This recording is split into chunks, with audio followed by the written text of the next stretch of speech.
Can't fix a chin that was never great to begin with. A left hook by Tyson, but Bruno comes forward. Teaching me now. After he kicked my ass, just to let me know I'm the boss. You know, he was a smaller guy than me. February 11th, 1990, Tokyo, Japan. The air inside the Tokyo Dome was thick with anticipation and inevitability. Mike Tyson stood in the center of the ring, his black trunks, black shoes, and death stare the same as they had been for years. Across from him was James "Buster" Douglas, a 42-1 underdog, a fighter no one believed had a chance in hell. Tyson had destroyed everyone before him. In the 4 years since he had become the youngest heavyweight champion in history, he had become boxing's most feared executioner. His knockouts weren't just victories, they were public executions. Michael Spinks, gone in 91 seconds. Larry Holmes, folded like an old man. Trevor Berbick, knocked out so violently, he fell 3 times from one punch. Buster Douglas was just another name, another victim. At least, that's what everyone thought. The bell rang, and from the first exchange,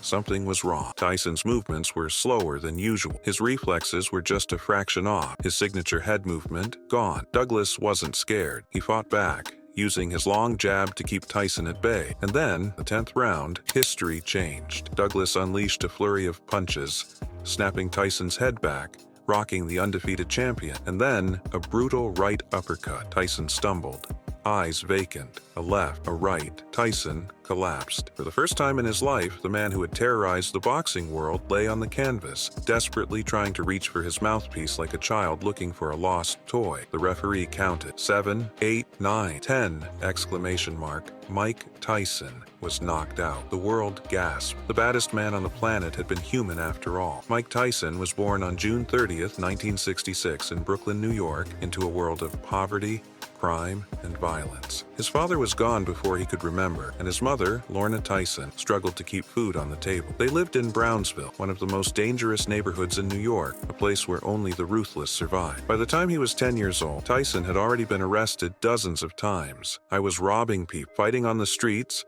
and breaking into houses before I even knew what fear was." He was a small, chubby kid with a lisp, an easy target for bullies, until he discovered something: violence was power. At 13, Tyson was sent to Tryon School for Boys, a juvenile detention center where he met a counselor who changed his life forever, Bobby Stewart, former boxer. Stewart introduced him to Cus D'Amato, a legendary boxing trainer who had molded champions before, but had never seen anything like Tyson. Cus saw something different in Mike: fire, a rage, a need to destroy. He took the boy in, not just as a fighter, but as a son. "You're going to be the greatest fighter who ever lived," Cus told him. Under D'Amato, Tyson became a machine. His training was brutal. Hours of sparring, mental conditioning. Cus made him watch old films of Jack Dempsey, Joe Louis, and Muhammad Ali. Psychological warfare. "Fear is your friend, Mike. Use it." Cus D'Amato taught Tyson more than just boxing. He taught him how to be a killer. By 18, Tyson had won every amateur fight by knockout. By the time Mike Tyson turned 19, he had already become a terrifying force in the boxing world. Under Cus D'Amato's guidance, he developed into something beyond a fighter. He was a machine. With his peekaboo style, his opponents barely had time to react before his fists sent them crashing to the canvas. His head movement was lightning fast. His power was bone-shattering. His aggression was unrelenting. From the moment he stepped into the ring, it wasn't about whether he would win. It was about how fast he would destroy his opponent. In his first 19 fights as a professional, Tyson knocked out every single one of his opponents, most in the first round. The boxing world had never seen anything like him. By November 22, 1986, at just 20 years old, Tyson was given his shot at the WBC Heavyweight Championship against Trevor Berbick. Las Vegas was buzzing with electricity. The world had seen great heavyweight champions before: Ali, Foreman, Frazier, but no one had ever seen a fighter like Mike Tyson. Berbick, the defending champion, talked big before the fight. He said Tyson was too young, too inexperienced, too reckless. Tyson said nothing. When the bell rang, he let his fists do the talking. From the opening seconds, it was clear this was a mismatch. Tyson came forward like a wrecking ball, slipping Berbick's jabs and launching devastating hooks to the body and head. Berbick was rocked. His legs buckled. His eyes were wide with fear. Then came a left hook that sent him crashing to the canvas. Berbick tried to get up and fell again. He stumbled, tried again, and collapsed once more. The referee waved it off. In just 2 rounds, Mike Tyson had become the youngest heavyweight champion in history. The world of boxing belonged to him now. After defeating Berbick, Tyson wasn't just the heavyweight champion. He was an unstoppable force. In the next year, he collected all 3 major heavyweight titles, becoming the undisputed champion. No one had ever seen knockouts like his. Michael Spinks, gone in 91 seconds. Larry Holmes, the former champ, folded like an old man. Tony Tucker, a brutal, one-sided beating. Tyson wasn't just beating people, he was annihilating them, and his fame exploded. He was everywhere. Magazine covers, commercials, TV interviews. Hollywood wanted him. Rappers idolized him. Women threw themselves at him. But behind the scenes, Tyson was losing control. With tens of millions pouring in, Tyson lived like a king. $400,000 shopping sprees in one day. A fleet of Rolls-Royces, Ferraris, and Lamborghinis. Pet tigers that roamed his mansion. And then there were the women. Tyson wasn't just sleeping with women, he was devouring them. "I'd sleep with 5, 6, 7 women a day," Tyson later admitted. The parties were non-stop debauchery, drugs, sex, and violence mixed together in an endless blur. Then came Robin Givens. In 1988, Tyson married actress Robin Givens, and from the start, it was a disaster. Givens painted a picture of Tyson as an abusive, unstable monster. She went on national television and called their marriage pure hell, while Tyson sat beside her looking emotionless and trapped. The divorce was ugly. Robin walked away with millions, and Tyson, he spiraled even further. Then, in 1990,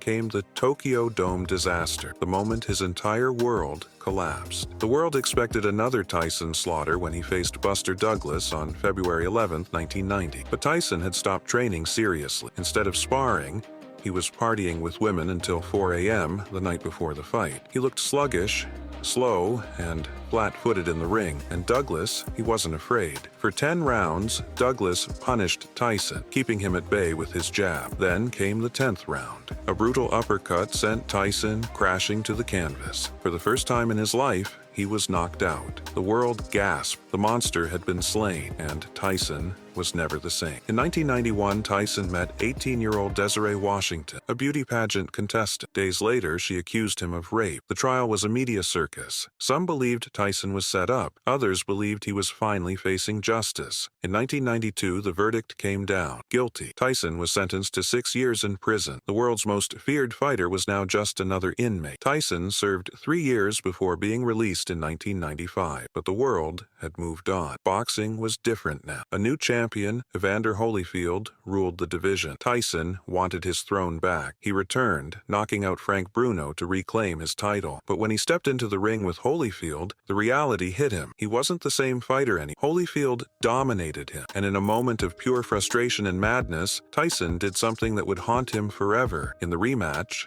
Tyson lost control. After getting outboxed again, he leaned in and bit a chunk of Holyfield's ear off. The world was horrified. Tyson was disqualified, banned, and ridiculed. The man who once ruled the world was now a joke, and his downfall wasn't over yet. By the late 1990s, Mike Tyson had earned over $400 million in his career, but by 2003, it was all gone. Gone to lavish mansions in Las Vegas, Connecticut, and Beverly Hills, a collection of luxury cars, Lamborghinis, Rolls-Royces, Ferraris, a private zoo with pet tigers, insane shopping sprees, spending $1.5 million in one day, expensive divorces and child support payments, crooked business managers and lawyers who bled him dry. Tyson trusted the wrong people, and they robbed him blind. And then came the final blow, IRS debt. He owed the government millions in unpaid taxes, and they seized everything. By 2003, the once invincible fighter was bankrupt, filing for Chapter 11 protection. The man who had been the richest athlete in the world was now broke,